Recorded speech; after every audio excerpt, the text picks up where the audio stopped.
El turno le queda ahí puesto, Johanna, del Ministerio de Educación. Yo creo que tradicionalmente la educación sexual había sido abordada desde la transmisión de conocimientos. Yo recuerdo mi educación sexual y era mostrarme unas imágenes sobre el aparato reproductor masculino, femenino y ya. Cuando a uno le enseñaban comportamiento y salud. Exacto. Y bueno, en mis tiempos, los de ustedes son más jóvenes. Y a lo sumo, cuando uno entraba en 9º, 10º grado, entonces el tema del desarrollo, etcétera. Y ya, no le hablaban absolutamente nada más.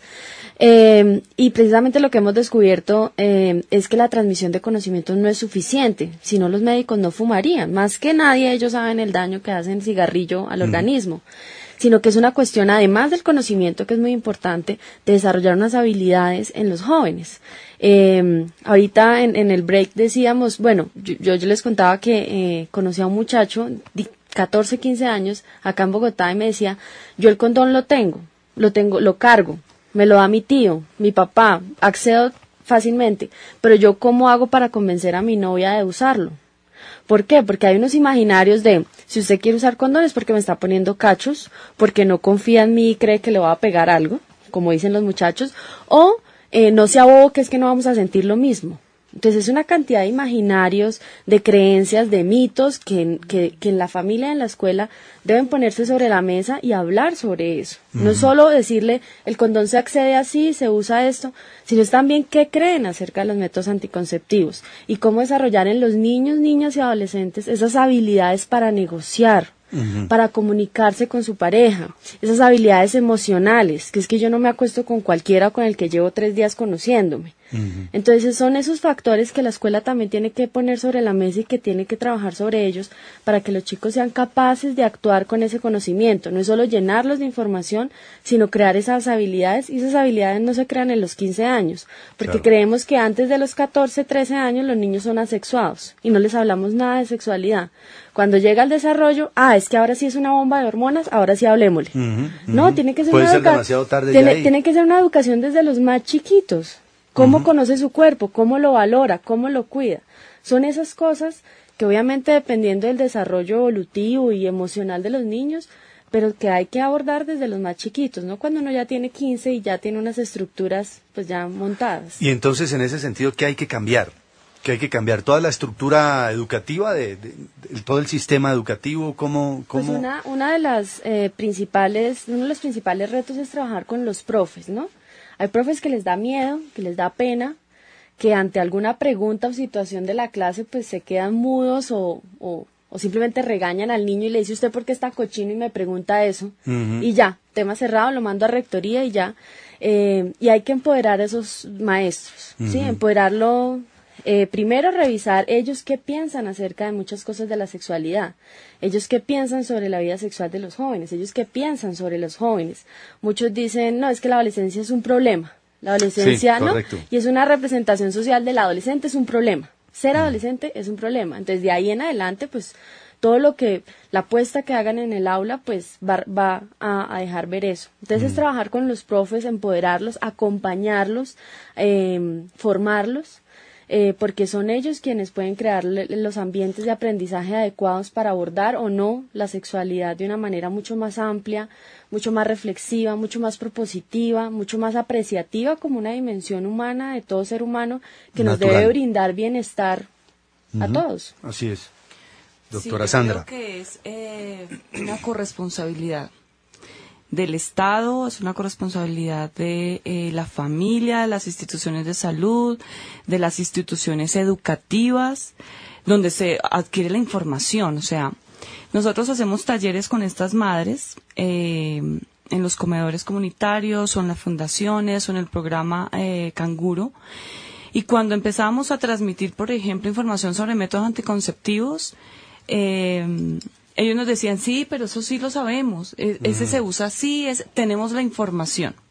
Yo, pero bueno, aquí no nos podemos quedar. Cuando yo empiezo a indagar sobre cómo es ese proceso, por ejemplo, de cortejo entre ellos, y empieza a salir una cantidad de información de cómo es que realmente ellos establecen relaciones de pareja, lo emocionante que es este cortejo que existe, donde si tengo un conocimiento de mí, donde nosotros, desde la psicología del desarrollo socioemocional, hemos intentado explorar qué sucede con las relaciones vinculares madre-hijo durante los 2 primeros años de vida, y donde a partir de la experiencia, donde el niño llora, es porque necesita algo. Pero la cultura le dice, no le responda porque se le malcría.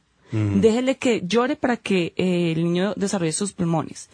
Ese no responder a ese llanto hace que la autoestima de ese ser humano empiece a disminuir. O sea, no es una relación de causa y efecto, pero es una experiencia que él va construyendo que después se ve reflejada cuando construye relaciones de pareja. Entonces, si mi autoestima no es buena, si yo no confío y no tengo una representación sobre lo que yo soy y sobre que el mundo es sobre mí, pues va a ser muy difícil yo tomar una decisión de me acuesto con este inmediatamente o espero a conocernos un poco más, entonces esta relación de pareja si yo quiero en un futuro esto o lo otro.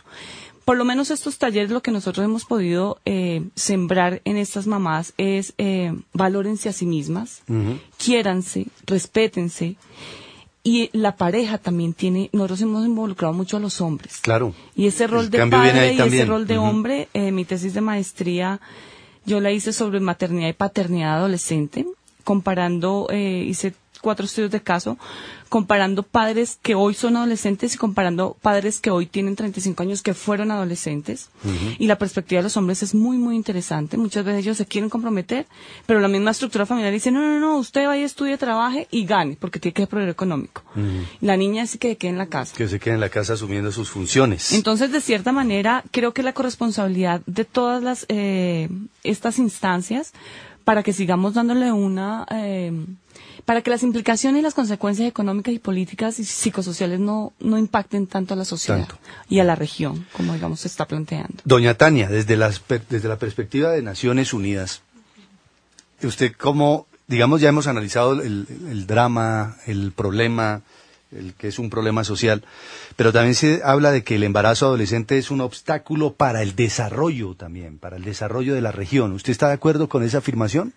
Y si lo está, ¿por qué? Sí, consideramos que este es un problema en la medida que es un problema para el desarrollo de la región, porque estas niñas que se embarazan, como como lo ha dicho muy justamente Joana y Sandra hasta ahora, son niñas que generalmente son solteras, digamos, no tienen una pareja fija. Entonces, ¿qué pasa? Son niñas que no han terminado su escolaridad, son niñas de bajo nivel socioeconómico.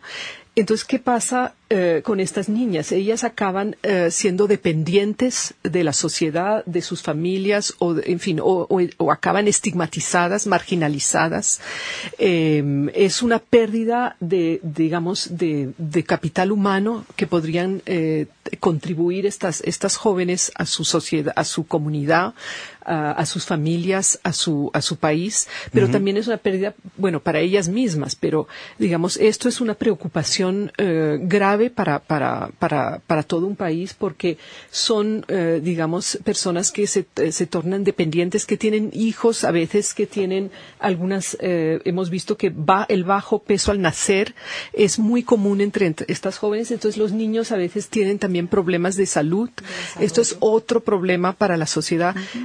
No digo que no se han hecho estudios suficientemente, profundos sobre qué pasa con los niños de estas adolescentes, pero hay una gran probabilidad. Que no hay seguimiento a ese Hay una tema. gran probabilidad. En algunos casos son abandonados. Bueno, esto pasa en toda la región.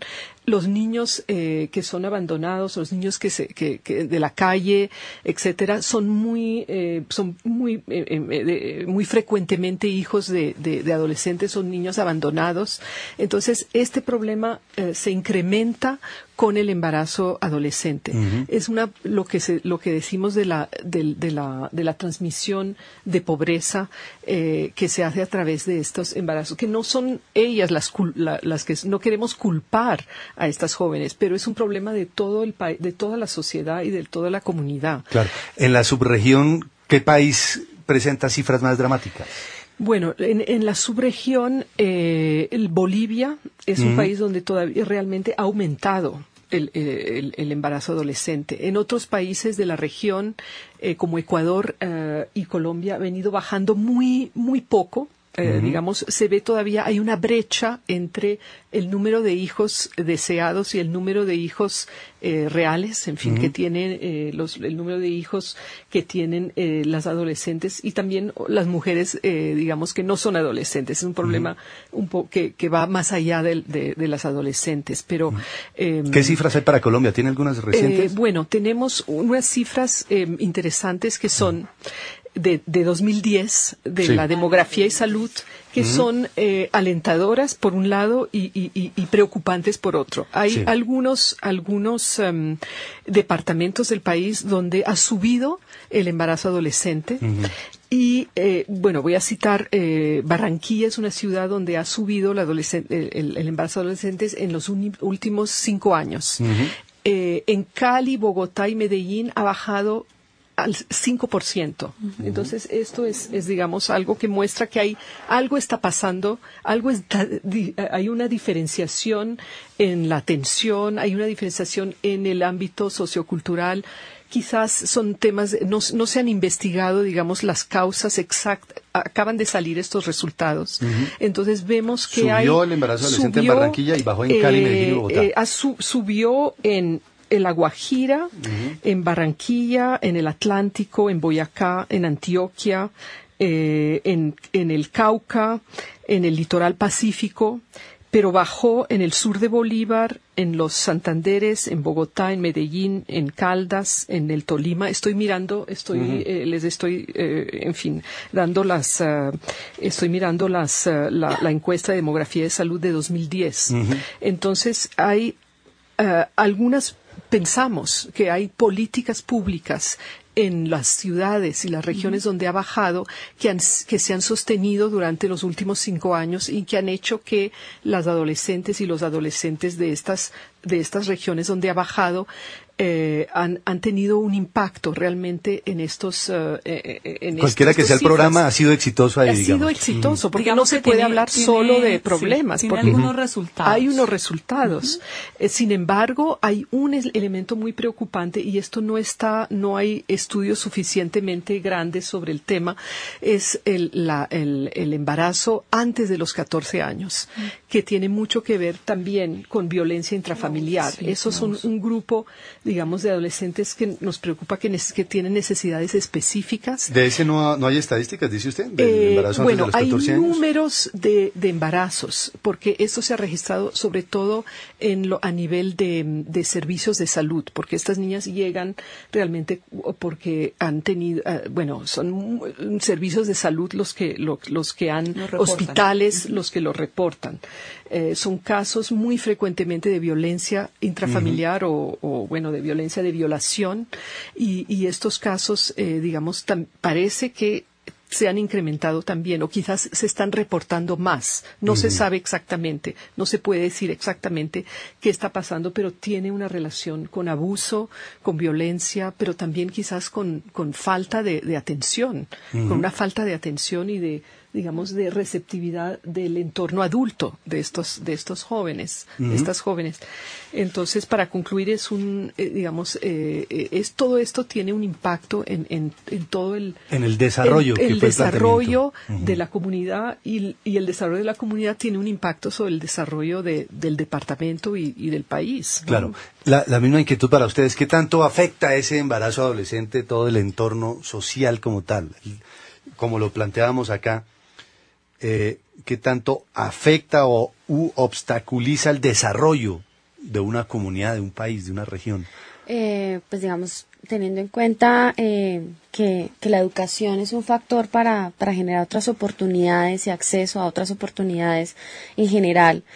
Como le decía al inicio, una madre o un padre, como lo hemos visto en la encuesta nacional de deserción escolar, que en algunos departamentos una de las principales razones por las que abandonan la escuela es porque iban a ser padres o madres.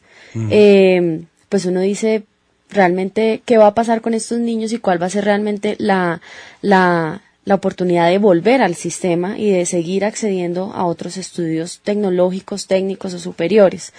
Y pues eso conlleva al desempleo, a la falta de oportunidades o al empleo informal, etcétera. Entonces sí creemos que es una razón muy importante, o una de las causas muy importantes que atacar para poder disminuir la deserción escolar y garantizar que los niños